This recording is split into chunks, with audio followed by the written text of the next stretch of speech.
এবং অদ্ভুত ব্যাপার যে আমাদের কিছুক্ষণের মধ্যে আমাদের কেন্দ্রীয় টিম আসছে এবং তার সামনে কলকাতা পুলিশ নাকি দায়িত্ব নিয়ে থাকার পরও এখানে যদি বোমা পাওয়া যায় এর চেয়ে লজ্জাজনক বোধহয় বাংলার জন্য কিছু হতে পারে না। আমি বলতে পারবো না বোমা না কি রয়েছে, দড়ি দিয়ে বাঁধা দেখছি, তবে আমি তো বোম বাঁধি না, কিন্তু বলতে পারবো না। যারা বাঁধেন তারা বলতে পারবেন হয়তো। পরীক্ষা করার প্রয়োজন মনে হচ্ছে। অবশ্যই পরীক্ষা করার প্রয়োজন। এখানে আমাদের সব কার্যকর্তারা রয়েছেন, এখানে সেন্ট্রাল কমিটি রয়েছেন, আপনারাও তো রয়েছেন। এটা যদি ফাটে তাহলে তো সবাই আহত হবো আমরা।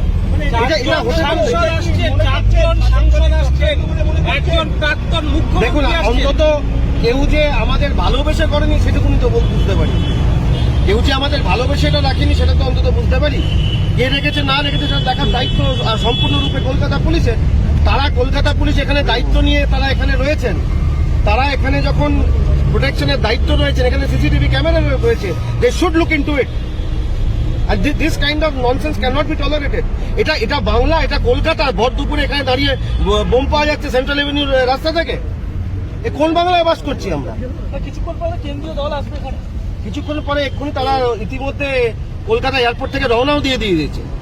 এবং কলকাতা পুলিশের, আমি তো অবাক হয়ে যাচ্ছি, কলকাতা পুলিশ এই জায়গাটাকে করণ করে ঘিরে কেন ফেলেনি, কেন তারা বোম স্কোয়াডকে ডাকেনি? ঘিরে ঠাসা সেন্ট্রাল এভিনিউর উপরে, মানে যখন তখন যে কোনো বিপদ, যে কোনো কেউ হতে পারে, মানে আমার আপনার সামনে এখানে ফাটতে পারে। এটা বোম কি বোম না সেটা তো বোম স্কোয়াডকে দেখতে হবে। সেটা